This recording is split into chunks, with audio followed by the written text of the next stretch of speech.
So thank you everybody for joining us on this online Cultural Majlis.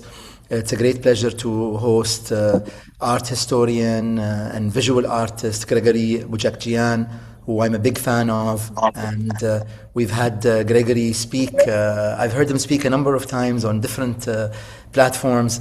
And he's even spoken to a class I was teaching in the US a few years ago, and I still remember so much of his wise and interesting anecdotes and stories. And we've got a really nice presentation for you that he's prepared.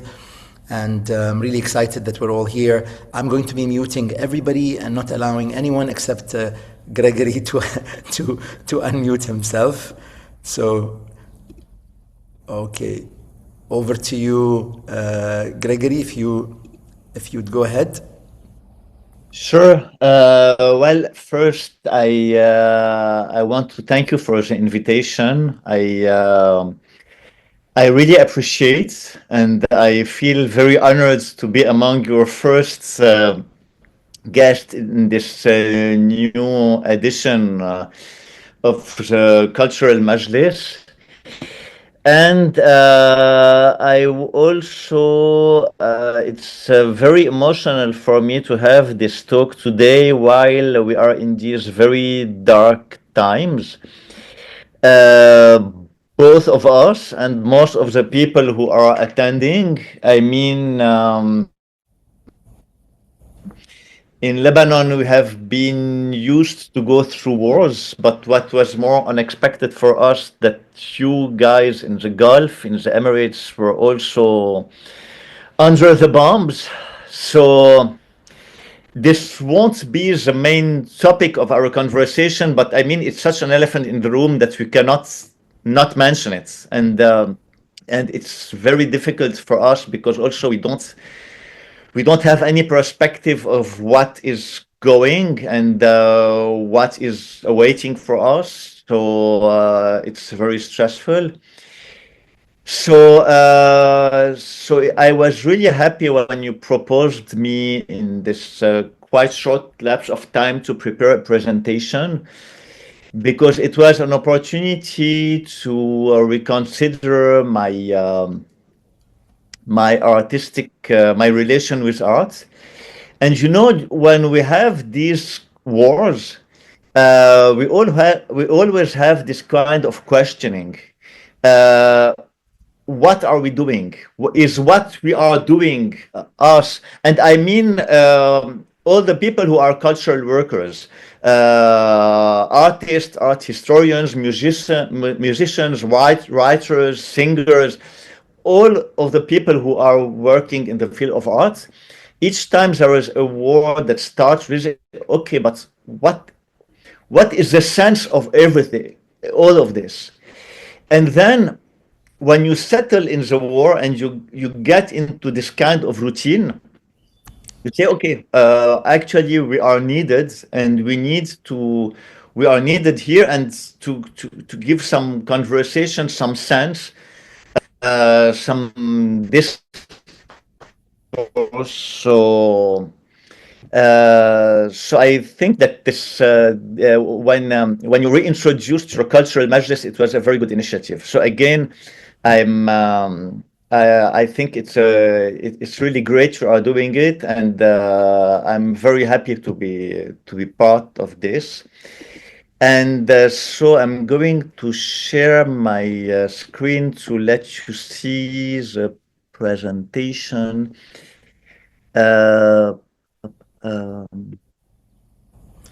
Maybe I can just take this opportunity to say that I was following the news yesterday in Lebanon.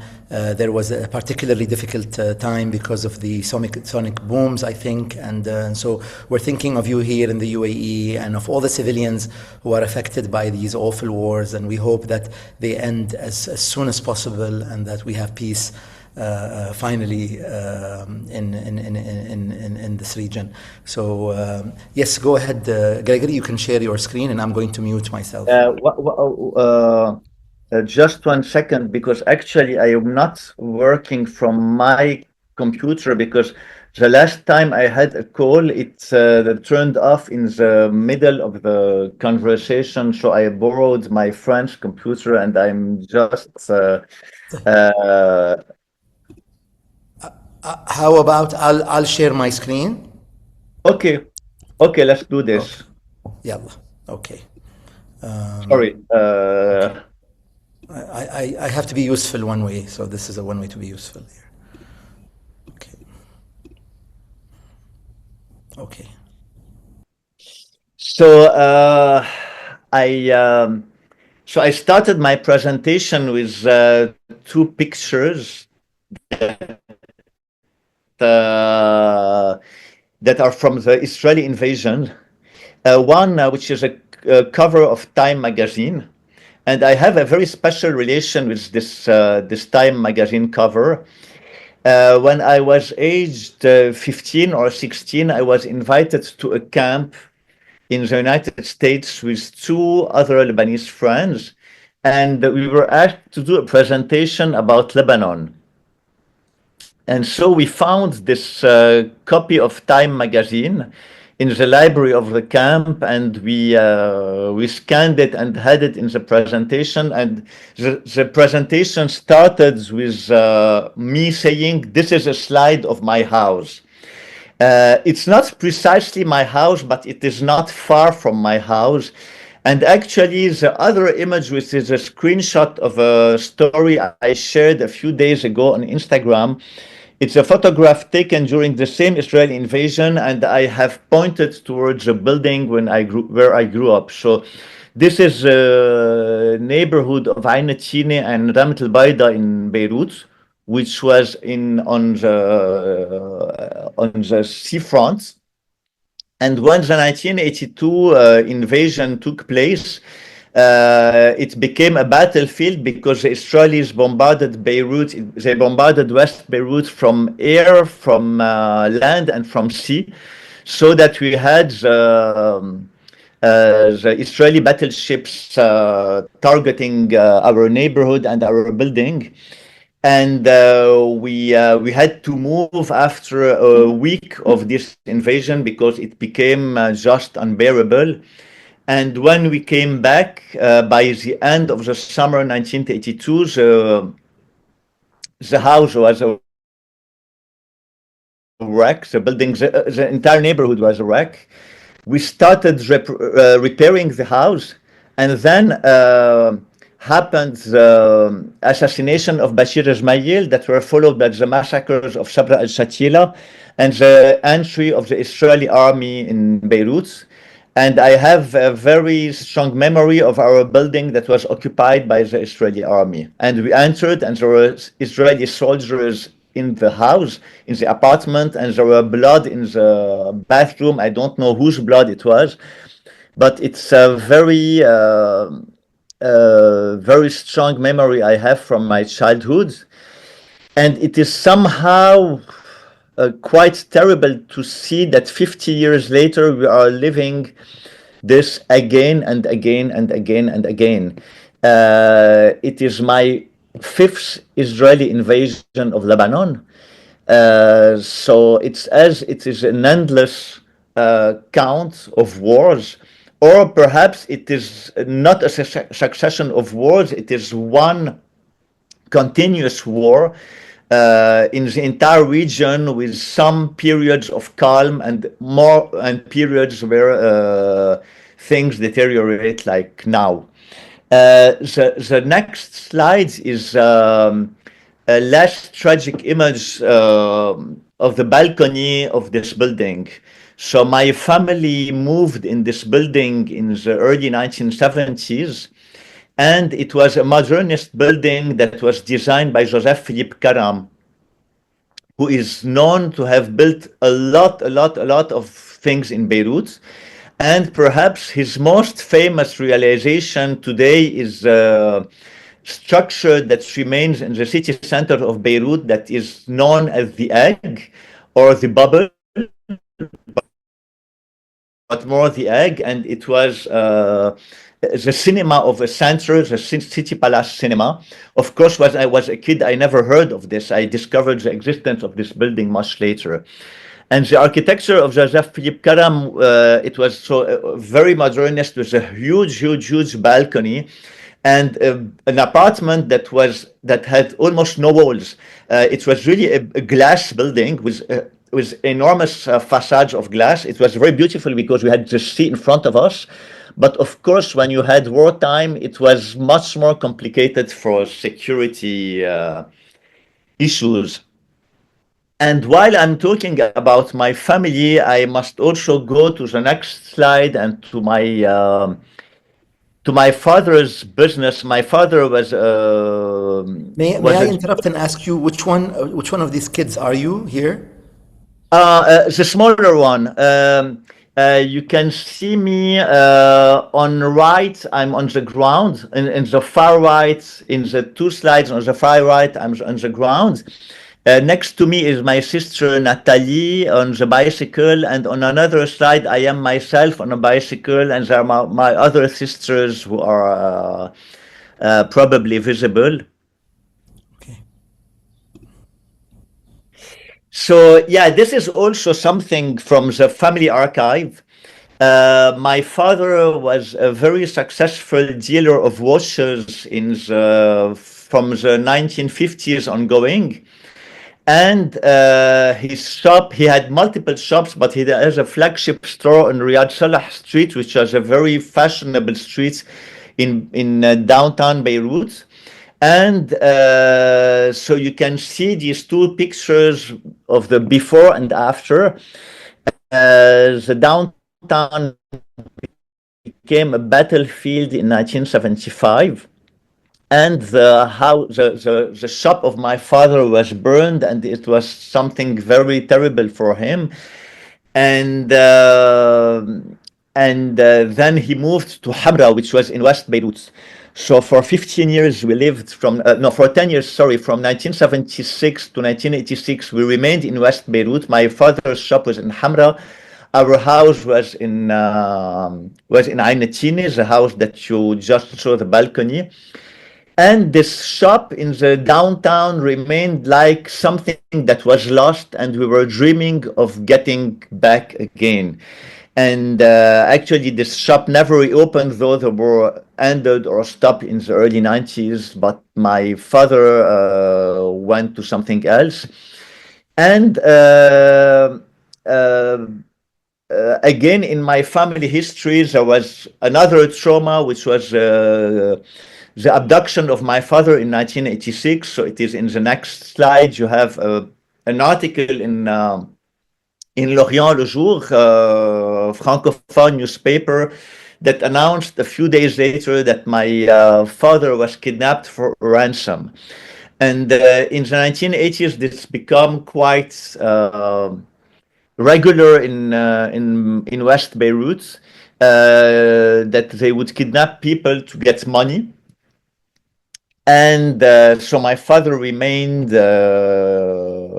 for 1 month until my mother paid the ransom and my father was released. It was I could do an entire talk about this. I will not develop more, but in the next slides you have something. You see what, and this brings me to my practice.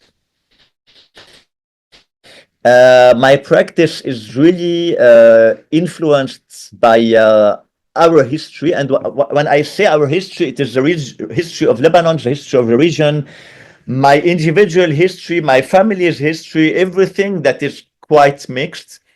And this is a screenshot from the video Abandoned Dwellings Archive I did with Valérie Cachard. At the time we were preparing the exhibition at Sirso Museum for the abandoned dwellings project.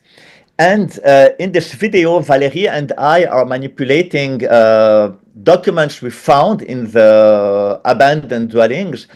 And one of the documents was a newspaper, Al Safir, which was mentioning that there was a lot of Lebanese Armenian who have been kidnapped in the month of May 1986 in West Beirut. So in the video, I read in Arabic the extract from the newspaper, And then I say, on May 1996, my father was kidnapped.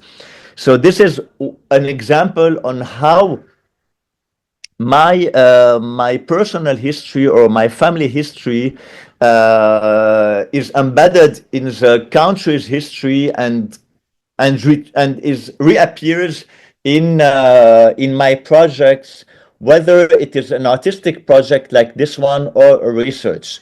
And actually, everything I do is always related. When I have done research project, when I have written about Lebanese artists or art in Lebanon or in the Middle East, there was always a link with my personal work. And in my personal history, so you see there are catastrophes, but fortunately they're not only catastrophes, and there are a lot of encounters, there are a lot of people, among them important artists. I have the chance of having grown up in a family where we knew a lot of artists. For instance, I have childhood memories of Huguette Callan. Unfortunately, I never met Huguette on a later stage, but I remember her as a kid, and she was a really lovely person. She was very funny. And there was another memory with Yvette Ashar, which was a relative.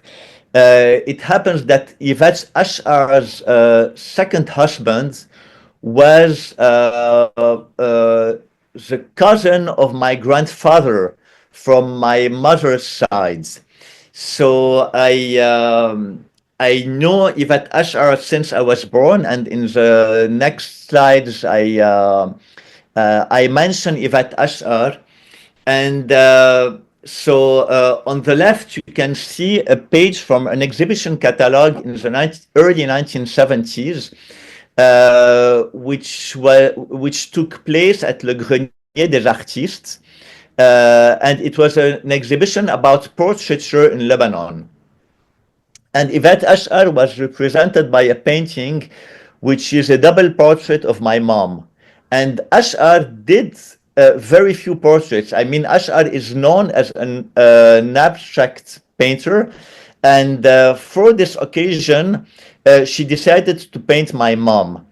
The text that on the life is part of my contribution to a very important book that was published in the early 2010s by Noor Salame. Before she created the publishing house Kaf Books, it was a book about modern art in Lebanon from the late 19th century till the beginning of the Lebanese Civil War. And I wrote a text that was the title was Close Encounters with Lebanese Art, Memories, Family, and Other Stories. And I love this text because this text is a very personal text in which I tell my relation with Lebanese modern art, including how Yvette Ashar painted this portrait, this double portrait of my mom.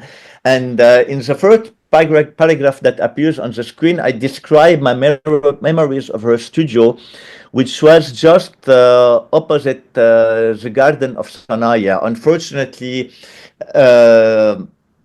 they had to move later because after the war, the building was sold, it was demolished, and Yvette moved to Rumye, which is outside of Beirut. And then there is another artist who was also present in my childhood. It is Seta Manoukian. And I know, Sultan, that you have a particular appreciation of this artist, so we will move to the next slide and talk about Seta Manoukian. Seta Manoukian is a relative from my father's side. She is a cousin of my father, but she is much younger than him. And so I knew Seta like I knew Yvette. And there was a very important moment in Seta's career in 1984, which was her second solo exhibition at Planola Elixir Gallery, which was on Bliss, at the end of Bliss Street, opposite AUB. It was a big gallery that was opened by Georges Zagny. And I remember I went there with my parents, and it was very impressive. It looked huge, so I think the gallery was not so huge, but the paintings were very big. They were very colorful. It was really something. I mean, when I saw this exhibition, it's as if someone took me at MoMA or at Tate or at Centre Pompidou. At this age, I had never visited one of these museums, but it was really something very impressive. And among the iconic paintings of the exhibition, there is this one that appears in these various press clippings from Al-Anwar, Al-Nahar, Al-Arabi, Al-Duwali, Al-Nida, Al-Shira. It is a painting that depicts three persons with the city as a background. And Seta Manoukian used to work a lot on the city. She would be inspired by some streets of the city. So the place we are seeing, and we can skip to the next slide, we will see the painting better. The place we are seeing is the crossing between Hamra Street and Abdel Aziz Street. So Hamra Street, for those who don't know Beirut, is a very iconic street in West Beirut with a lot of shops, cafes, etc. And the people who are visible on this painting are all relatives of Seta Manoukian. So Seta Manoukian would either include people who are totally unknown. She would include people she saw in the streets, for instance. She would include politicians. There is a painting with Walid Jumblat, another one with Lies Sarkis, who was President of the Republic. And in this one, there are three persons who are Marie. Marie, who was the aunt. Marie is in the middle with red hair. She is the aunt of Seta Manoukian and my grandmother. On the left, there is Satanique, who was the grandmother of Seta Manoukian and my grandmother. And on the right is my uncle Léon, who was Seta Manoukian's cousin. And so this painting ended up in the house of my grandparents. I described this in the next slides. The image remains because I still have to talk about the image. But here I say that it was hanged in the apartment of my grandparents in a very formal reception room. And when we were kids, this painting was very frightening for us. It has something very strange. And then there is also something quite tragic that happened, that in 1984, my uncle, who is in the painting and was still alive when the painting was done, he was killed during a bombing. And the painting became even more erratic or even more tragic. And after my grandparents died, the painting ended up in the apartment of my parents. So in this photograph, there is my father and my aunt, who are the brother and sister of Léon. I took the picture in 2019. My father passed away since then, and my aunt is still alive. So she's the only one from the three that is still alive, aged more than 90, but still in a very good shape, fortunately. So after CAF Books was established, they created they launched a series with Saradar collection and published two books on modernist artists. And the first one was about Seta Manoukian. And I wrote a text for this book in which I I present her work from the war period and the 1990s periods, always with a very personal point of view, because I'm in this stage working as an art historian, and I was trained as an art historian. I didn't talk about this before, but I studied art history at the Sorbonne. So my job is to write and do research about art, but writing about Seta Manoukian before, because I know her as a kid and I know her personally. You can see both of us in the upcoming slides. It is a quite funny picture from her last day. She had a solo exhibition at Marfa Project, and she came to Beirut. And this picture was taken at Saradar collection. And the picture is funny because this painting, which is from the period Seta Manoukian left Beirut, she did pictures with male figures, and there was always one male figure that was horizontal and that looks like flying, and another male figure that is either standing or seated. And people would say that the guy in this the face in this painting, it's me. Or now I don't know if he looks like me or not, but everybody says, Greg, it's you. So when Seta Manoukian visited Saradar collection, we did this picture specifically in front of this painting.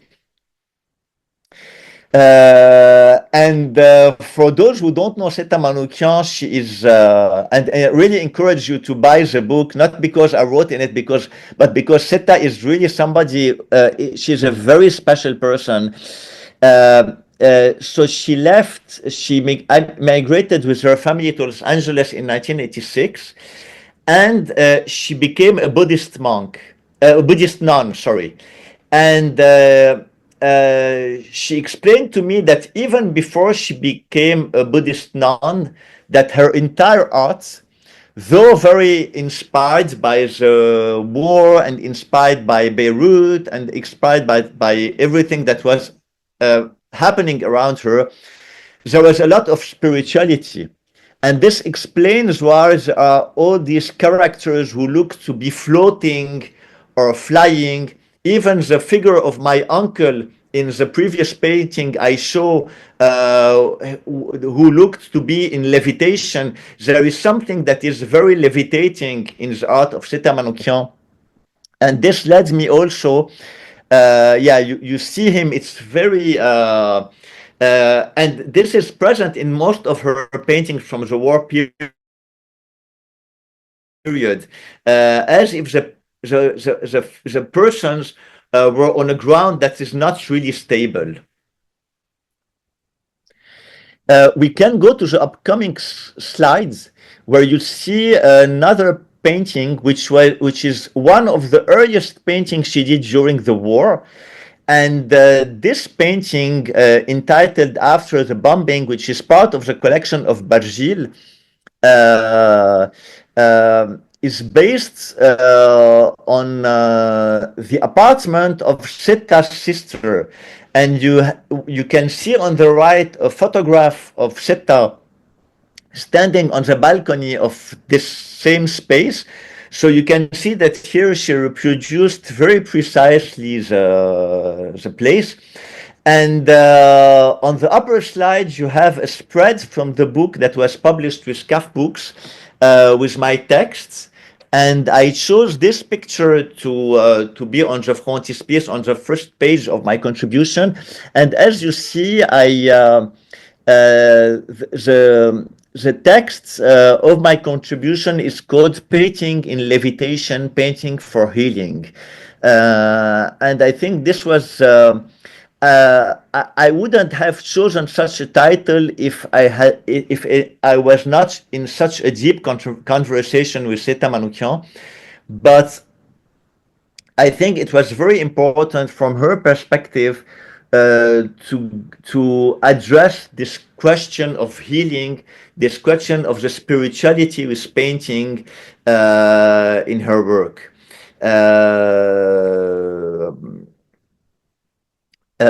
If we move forward, we can see an image of another collaboration with another artist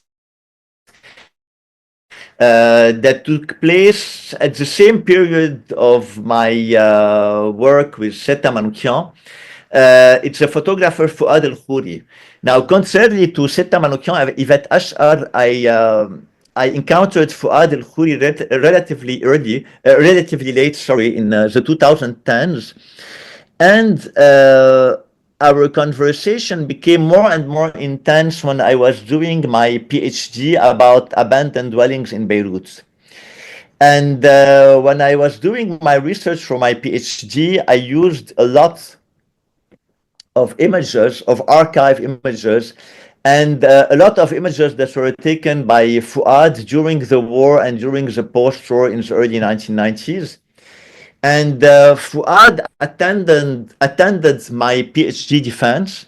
After this, he asked me to read my dissertation, and then he came to propose me a collaboration on a book that was based on the archive of all the images he did in Lebanon since he was born. So we had more than half a century of pictures, thousands of pictures, most of them that were never seen. It was a wonderful experience. We worked with Maran Al-Khadr, who were the three of us, spending entire days going through these pictures that were either on slides or contact sheets. Most of these pictures were unknown, while other pictures by Fouad were very famous. And we ended up with this book called Passing Time that addresses this question of the photographic archive for a living photographer. And this was also a very important experience for me as an art historian, but also as someone who works with images. And in the upcoming slides, you can see a photograph by Fouad, which was very important for my research on abandoned dwellings. It's a picture taken inside the house of Taqiyuddin al-Salah, who was a politician. He was a prime minister at some time. And you see this picture was taken in 1984, and the house was very luxurious. It was a very nice house in the neighborhood of Kantari. And I happened to have visited this house while I was exploring Beirut. And when I visited it first, I thought that the house was destroyed because of the war. But this photographs by Fouad changed completely my perspective. And I understood later, doing my research and interviewing people, that the house was destroyed in 2000 by the family who wanted to sell the property. And the upcoming slide is the same perspective, the same place, photograph taken by me. You can see the difference. And one of the differences, besides the fact that the house is ruined, is that it is dark. Why it is dark? Because on the opposite sides, the windows have been covered by trees that have invaded the entire property. So that the ruination of the house is not only the devastation, but it comes also from another source, that is vegetation. And these two pictures were hanged together in one of the exhibitions I did of the project. It is on the upcoming slides. As a diptych, this was an exhibition at Villa Ampin, Fondation Bogossian. It took place in the fall of 2019, at the exact time that Lebanon was witnessing the revolt, the Saura, against the political rulers. And so there was an entire room in this exhibition that was based on the house of Taqiyuddin al-Salah. We can go fast on the other aspects of this room. So on the other wall, opposite this diptych, there was a chronological frieze of archive elements in chronological order, including a painting by Rima Amiouni about the history of this house. And in the middle, on the boxes you see in this picture, and you see in the upcoming slides, there were drawings I did based on the documents I found. Sorry, never mind. I thought there was another slide, but we can go directly to this. So I did drawings based on the archive documents. On this slide, you can see posters and covers of all the iteration of abandoned dwellings, from its first public appearance in 2012 in Singapore, first public appearance in 2013, the Pellicula exhibition at Galerie Janine Herbez in Beirut. Then the PhD Defense Habitat Abandonné de Beirut in 2016, the book Abandoned Dwellings that exists in French and in English in 2018 with SCAF Books, the exhibition at Sursaut, the exhibition at Villa Empin, and the project appears in many other projects like Beirut's Eras of Design. And the more recent iteration was exhibition Fragmenta that took place in a marble factory, the Naja Marble Factory, and I created an installation. I think I have a picture of this in the next slides. An installation in which you have architectural elements over which are reproduced drawings of Madame Nadia, who was a fashion designer whose archive ended up in our hands after her house was demolished. And we visited it. We visited the abandoned building. We took what we could save, and in this installation in 225, 6 months ago, I wanted to give some kind of homage to this lady with these blocks of stones over which I reproduced her drawings. So the first solo exhibition of abandoned dwellings was in Sursaut, and in 2020, as you all know, happened the port explosion in the next upcoming in the next slide. Sorry. So you have on the left an article from the national newspaper, the newspaper from the Emirates, or a double page on my exhibition at Sursaut, and on the right you can see an Instagram post after the explosion, 2 days after the explosion, when I visited the museum that was completely shattered. And this brings us again to this succession of catastrophes in this country and in this city. And at the time of this catastrophe, a few days after I went to Sursaut Museum, I went to Sursaut Palace and found myself inside something that was very big. So we can move to the next slides. When I was a student in art history, I did my master thesis on the collection of Sursaut Palace, and there were Italian paintings, and I had at this time, 30 years ago, attributed 2 paintings to Artemisia Gentileschi. But after this, I didn't do anything with my discovery because I didn't know what to do with it. And so this discovery slept for 3 decades.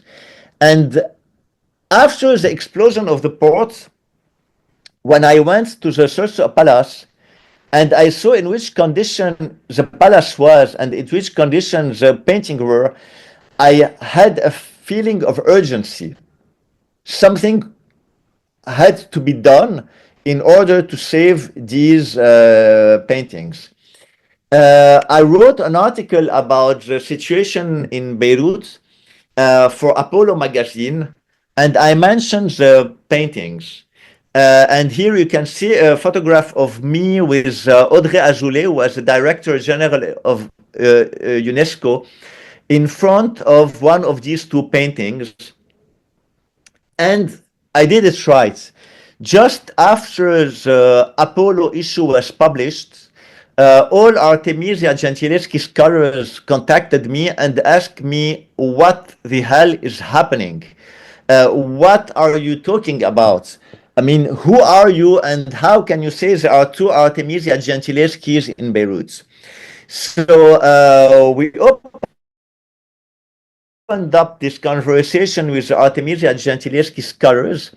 And in 2021, we can move to the next slide.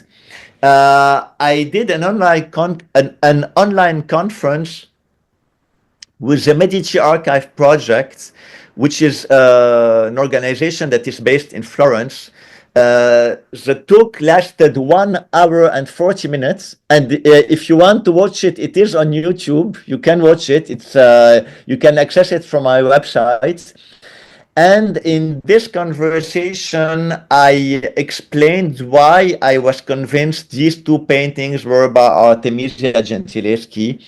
And most scholars, all scholars actually, approved my findings. Since then, both paintings were restored. The smaller one, which is the Mary Magdalene, you can see on the poster of the conference, was restored in Italy. And the bigger one, it was a more complicated story because it was a very big painting and it was very damaged. I was contacted by the Getty Museum a few months after the conference. I put them in touch with the family. The painting traveled to the Getty Museum in 2022.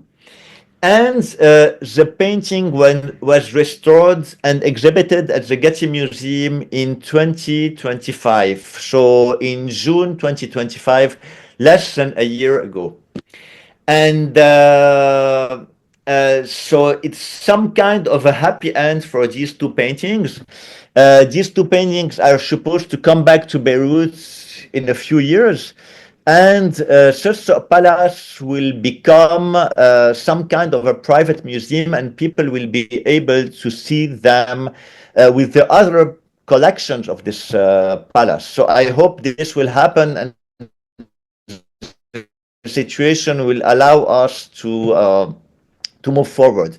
So the last slides I wanted to show you are the artistic work I did based on this discovery. I did an installation called Hercule and Omphale, which is a collage of photographs and texts. The text tells the story of my relation with this painting, and the photographs are the photographs I could take of close-up of the painting after the explosion, knowing that because of the reflection of the light, there are many parts of the painting I have never seen in my life. So this was a part of the painting I could see, and this was a part of the painting in which I could do my work of an art historian and demonstrate it was by Artemisia Gentileschi. This work, this installation was created first for an exhibition of Lebanese art at Villa Ampin in 2021. It was Lebanese art in the time of catastrophe. There was a second version showed at Galerie Tanit in 2022. And then the last slide, it is the third version and perhaps the ultimate version of this work. It is a light box. And I am very privileged to have my work that is hanged in company of the original painting by Artemisia Gentileschi at the Columbus Museum of Art that has exhibited the painting after the Getty.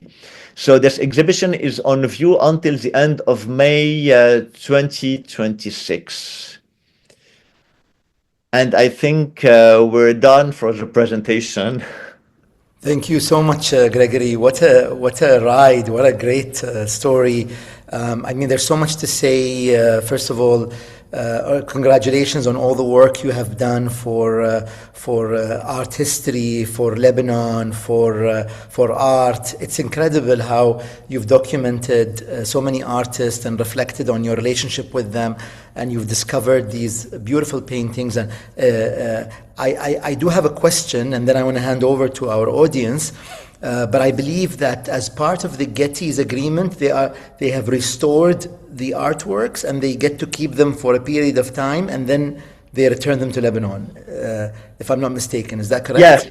Yeah, actually, the Getty has a program that already exists. It's a program that is for museums who have important works of art but don't have a budget to do a proper restoration.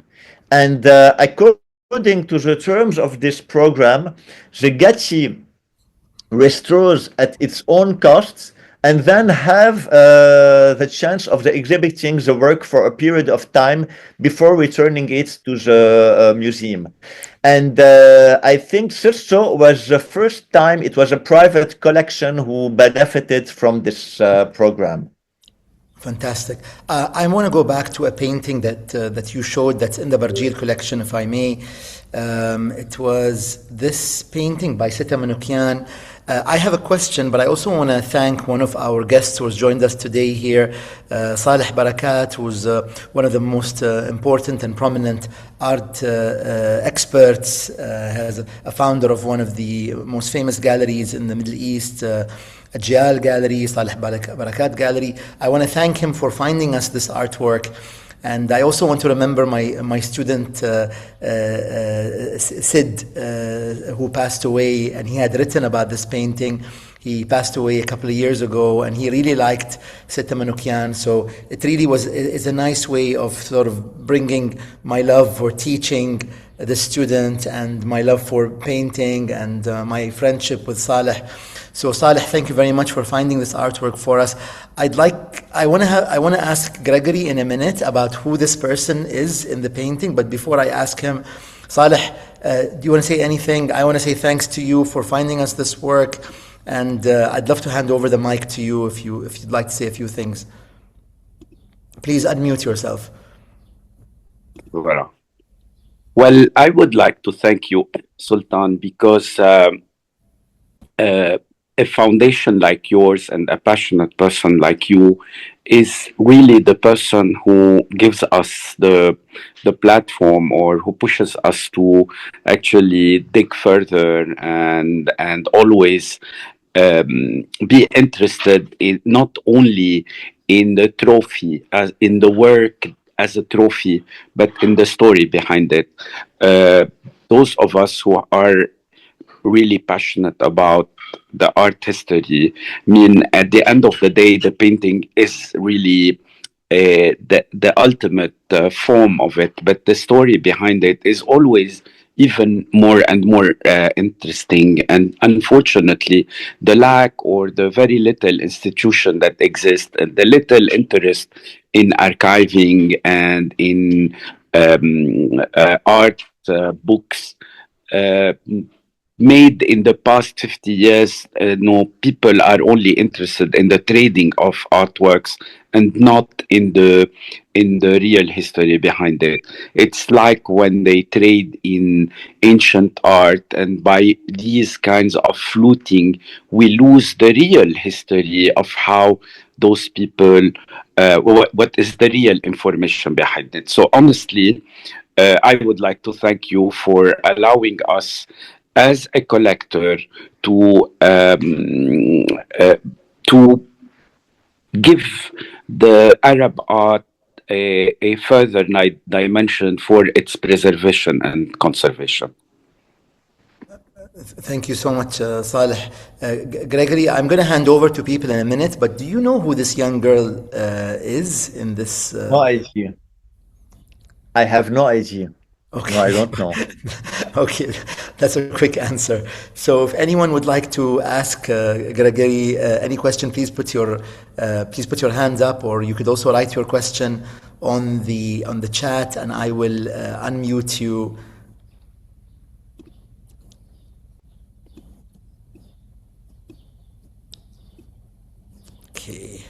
Um, let's see if I go back to the chat here. I have a shy audience today. Let me see who's here. Everyone, okay, everybody's very shy to ask any question. Oh, you have Saleh Barakat has a question. تفضل أستاذ صالح. Hi, Gregory. What's Hi. next? You've had such a passionate story, and I am really intrigued. Maybe in this conversation, we forgot to mention that you are also the director of Alba, and that you have been really involved in also the continuation of a very old, important academic institution. And what's next? Yeah, actually, because the time was quite short, I forgot to say many things I was expecting to say. So thank you for, I've been teaching at Alba for 31 years, and I have been director since 2018. So what next? Well, I'm working on many projects that are always in the same continuity. I mean that you don't change. I'm not going to become an abstract painting tomorrow, but I have one artistic project that started 4 years ago in the United States, in Cincinnati, which was a relationship between my personal life and historical events. The project was called the Record of an Ordinary Life. And I showed in Cincinnati a chapter which was chronological, and that was the span of the period of the Saura in Lebanon, the COVID, the explosion, and the economic collapse. And now I'm creating other pieces that will be that will complete this project, which is actually a never-ending project. So this is something I'm working on, and I have been working actually for years. And I have I have another project that may be also in connection with this one. It is a text I'm writing about letters in times of war. So for the moment, it will be an article, but it may end up also in something else. So it's about the letters people who used to send in Lebanon during the 1970s and 80s at the time of war. So how these letters were moving because the postal services were not working, and what were these letters about. So these are among the things I'm working on for the moment. Thank you. We have a question from Jane Crook and then Emma Larabi. Jane, go ahead. Hello, and welcome from Kingston upon Hull in England. In that painting, no one knows who the girl is. Is she wearing a mask? Oh, Is she wearing a mask?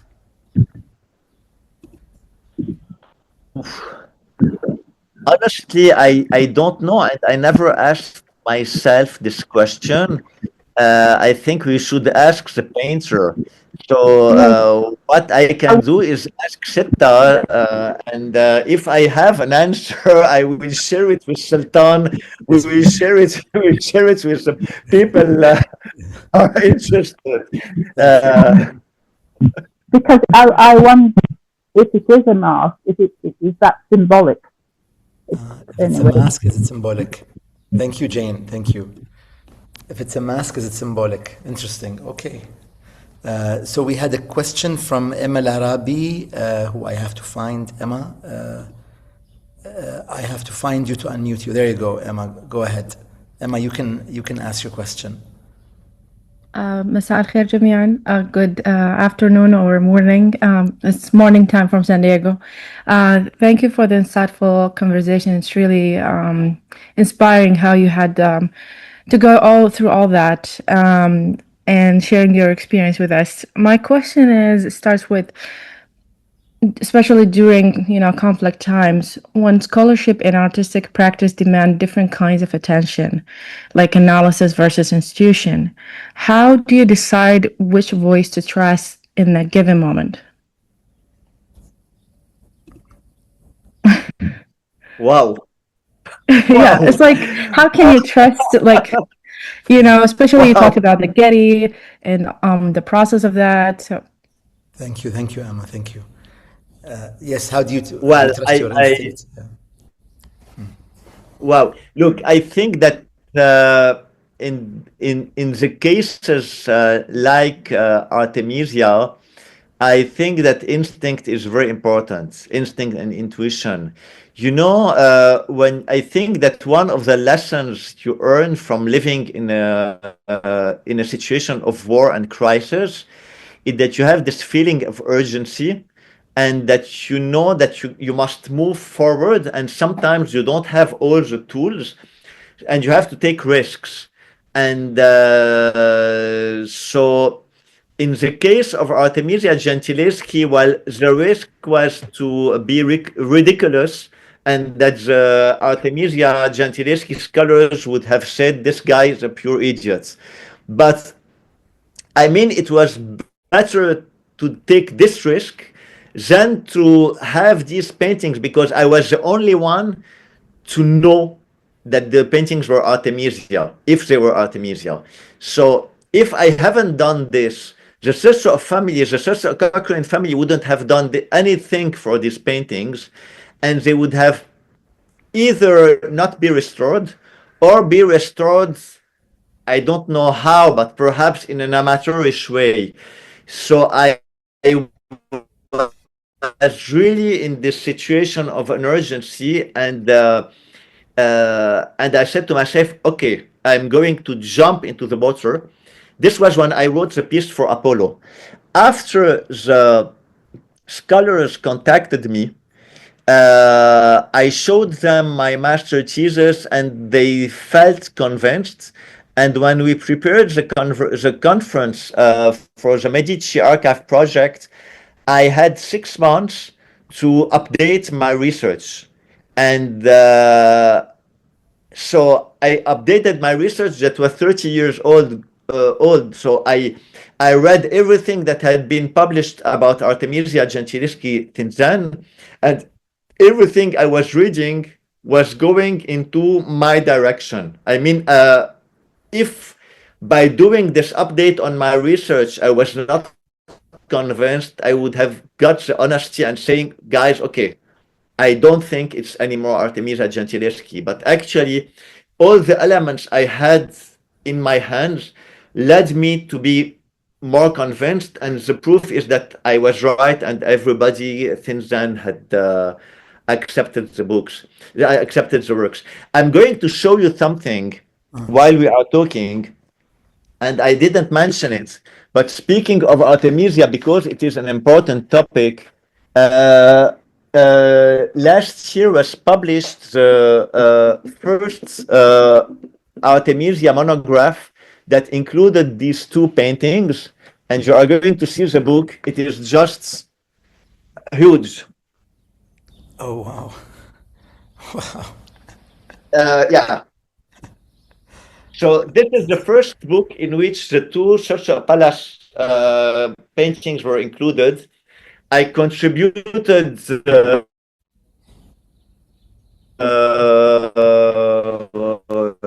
with the text about it, and I must say that the formal version of the book. So for the people who want to have an Artemisia Gentileschi monograph, you can check it. This one is very expensive. I think it's 3,000 euros, but the regular one is at the normal price of a notebook. So with the same content. Thank you so much. St. Elizabeth, do you have a question or do you have a comment? Maybe you can pose the question, because we ran out of time. بس تفضلي if you want to say something. Yes, a question. Thank you, Gregory, for sharing this personal section of your journey.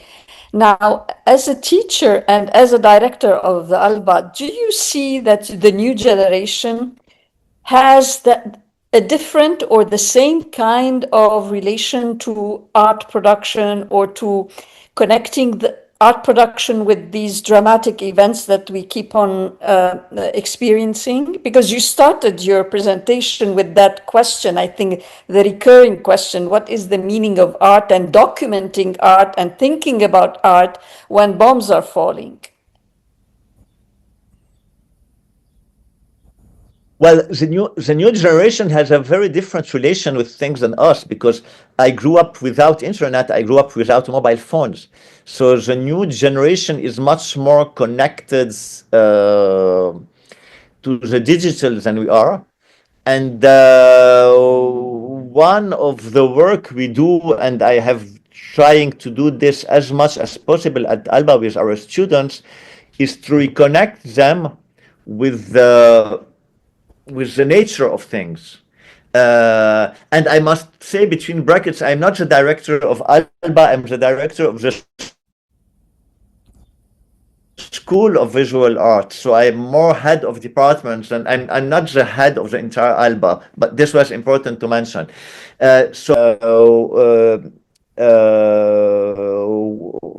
In the curriculum, in the encounter with objects and artists.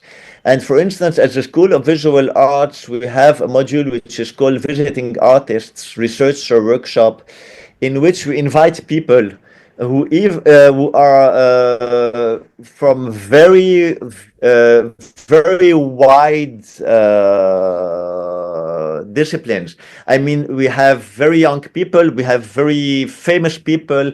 It goes from Nabil Nahas to emerging artists, and it can be either a studio visit, or a visit in the storage of such a museum, or a workshop with an artist about tattoo or a textile or something. So I give a lot of importance with the idea of the encounter with people, because this was important for me. I think that my path have been paved with encounters with people, and is still the case.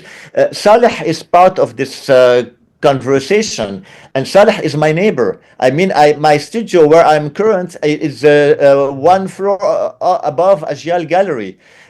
So Saleh has been present in my life for 2 decades, and he is one of these persons who have been influential for me.